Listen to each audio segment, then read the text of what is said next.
तर जुली गाडगे या मालिकेच्या नवीन प्रोमोमध्ये आपल्याला असं पाहायला मिळणार आहे की सावी आणि रीना आणि परत या तिघांचा एक प्लॅन झालेला असतो. म्हणजेच काय तर दामिनीचं जर बोलणं आपल्याला सगळं रेकॉर्ड करायचं असेल तर एकच पर्याय आहे, तो म्हणजे तिच्या रूममध्ये माईक बसवणं. आणि त्याच्यासाठी तिने आता एकदम हुशारीने आणि शक्लीने मात्र ती लढत असते. ती आता तिच्या रूममध्ये जाते आणि बोलते म्हणजे की हे सॉरी, आणि सॉरी एका पेपरवर लिहिलेलं असतं. ती बोलते, मॅडम मी मगाशी नाही का चुकून आले होते हो, खेळता खेळता माझं तुम्हाला दुखवायचा अजिबात त्रास नव्हता, आणि असं म्हणून ते आता सॉरीचं कार्ड देते. त्यावर लगेच तिथे दामिनी बोलते, बरं आली आहेस तर बस तुला पाणी देते. आता पाणी देते म्हटल्यानंतर ती पटकन जाते आणि त्या टीपॉयच्या खाली कॅमेरा फिट करत असते आणि सोबतच रेकॉर्डर, जेणेकरून तिला सगळं काही क्लिअर दिसावं आणि ऐकू यावं. तिकडे आता दामिनीला हे कळेल का? तुम्ही पूर्ण भाग बघा, तुम्हाला कळेल की नेमकं काय झालं आणि काय नाही. जोडी गाठ या मालिकेच्या नवीन भागामध्ये आपल्याला असं पाहायला मिळणार आहे की आता सावी जी असते ना, ती या सगळ्यामध्ये दामिनीच्या रूममध्ये अटकलेली असते. तितक्यात आज दामिनी बाहेरून येते आणि बाहेरही रीना उभी असते. दामिनी बोलते, काय ग इथे अशा का उभ्या आहेत? आतमध्ये कुणी आहे का? आता दामिनीचा हा जो आवाज असतो हा सावीने ऐकलेला असतो. त्यावर ती पटकन आपली पोझिशन घेत असते. तितक्यात दामिनी बोलते, मला बघू देत आतमध्ये कोण आहे ते. आणि आता असं म्हटल्यानंतर लगेच ती दार उघडते. तिला समोरचं दृश्य पाहून एकदम तिचे डोळेच मोठे झालेले असतात. आता ती असते म्हणजे सावी. सावी बसलेली असते. पहिलेच तिथे तिच्यावर संशय असतो. सावी आता हातामध्ये ती औषधची बाटली घेऊन असते, ज्याच्यामध्ये विष ठेवलेलं असतं.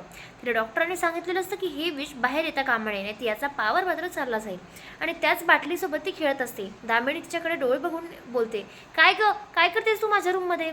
त्यावर लगेच सावी बोलते, चोरांना औषध पाजायचं आहे ना, म्हणून औषध शोधत होते. आणि तसंही आम्ही चोर पोलीस खेळतोय. त्यावर लगेच दामिनी बोलते, ए बाई तुला कळतंय का तू काय कशासोबत खेळतीयस? त्यावर ती बोलते, औषधची बॉटली आहे, काय झालं अजून?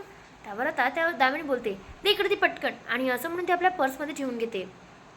आता पर्समध्ये ठेवताना सावी बोलते म्हणजे विचार करते, आणि यामध्ये असं नेमकं काय आहे की त्यांनी पटकन आपल्या पर्समध्ये ठेवलं आहे?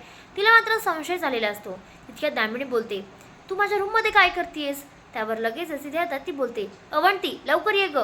अवंतीला हाका मारते. त्यावर अवंती बोलते, काय हो आई काय झालंय?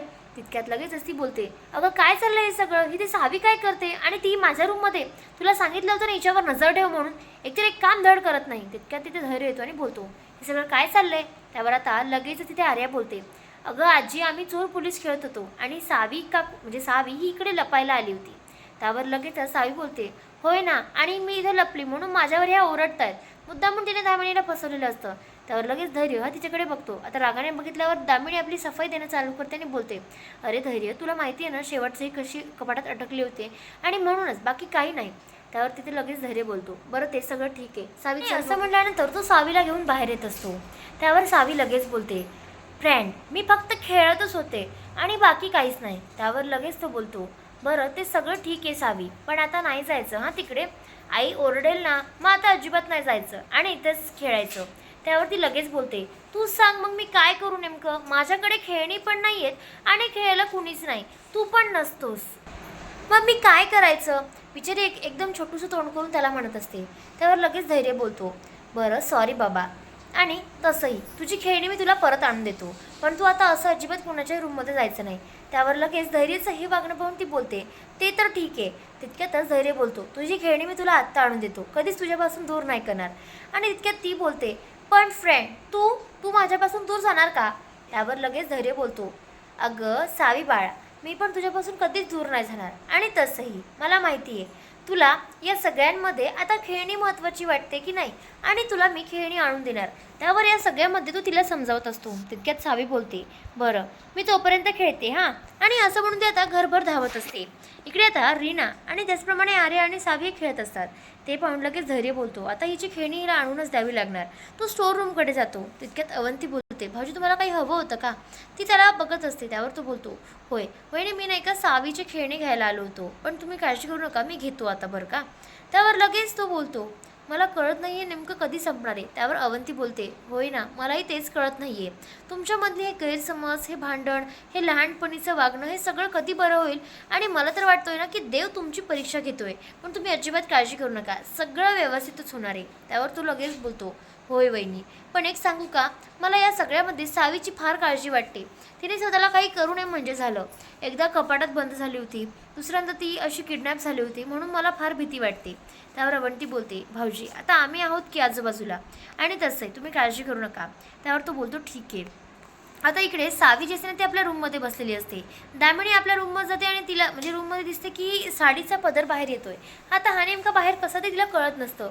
ती जेव्हा कपाट उघडते तिला असं वाटतं की सगळं विस्कटलेलं असणार, कारण तिथे सावी येऊन गेली म्हणजे सावीने सगळं काही फेकफाक केलेली असणार. पण जेव्हा ती ओपन करते ना तेव्हा मात्र सगळं पद्धतशीर ठेवलेलं असतं आणि फक्त तो साडीचा काठ असतो, जो पदराचा भाग असतो तो बाहेर आलेला असतो, बाकी काही एक नाही. त्यावर ती बोलते नाही म्हणजे सावी तर बरी आहे. पण तिला तितक्यात आठवतं की सावी आपल्या रूममध्ये येणं हे मात्र चांगलं नाही. तर ती एकदम घाबरून जाते. तिला काय करावं ना काहीच कळत नसतं. सावी विचारत असते. इतक्या धैर्य हा खेळणी जमा करत असतो. सावी आपल्या रूममध्ये येते आणि परागला सगळं काही घडलेलं सांगत असते. त्यावर पराग बोलतो, अरे बापरे, म्हणजे तुम्ही थोडक्यात वाचलात तर.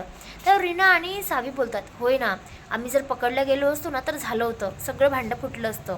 त्यावर लगेचच आता तो फोन स्पीकरवर असतो. त्यावर पराग बोलतो की मला एक कळत नाही सावे, तू असं का नाही करत? तुला माहिती आहे ना ती गाडी कोणाची होती आणि तिथे समोर कोण होतं, मग तू जाऊन सगळं काही धरीला का नाही सांगत?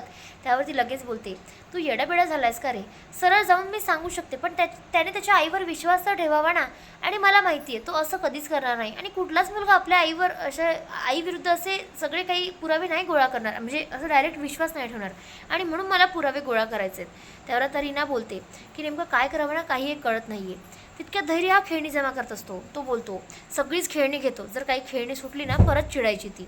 आणि असं म्हणून तो आता तिथे प्रत्येक खेळणी घेत असतो. त्याला दिसतं की खाली काहीतरी पडलंय आणि ते असतं ड्रॉइंग. म्हणजेच काय तर सावीने आपल्या बाबाला मारतानाचं बनवलेलं ड्रॉइंग. पण कोणी फाडलं असेल याच्यावर त्याचा विश्वासच बसत नसतो.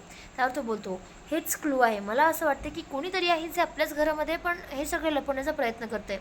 आणि असं म्हणून तो आता हे सगळे पॉकेट्समध्ये ठेवतो आणि बोलतो, चला ही खेळणी तर पहिली त्यांना देऊयात. आणि सावीला येऊन बोलत असतो की तुझी खेळणी.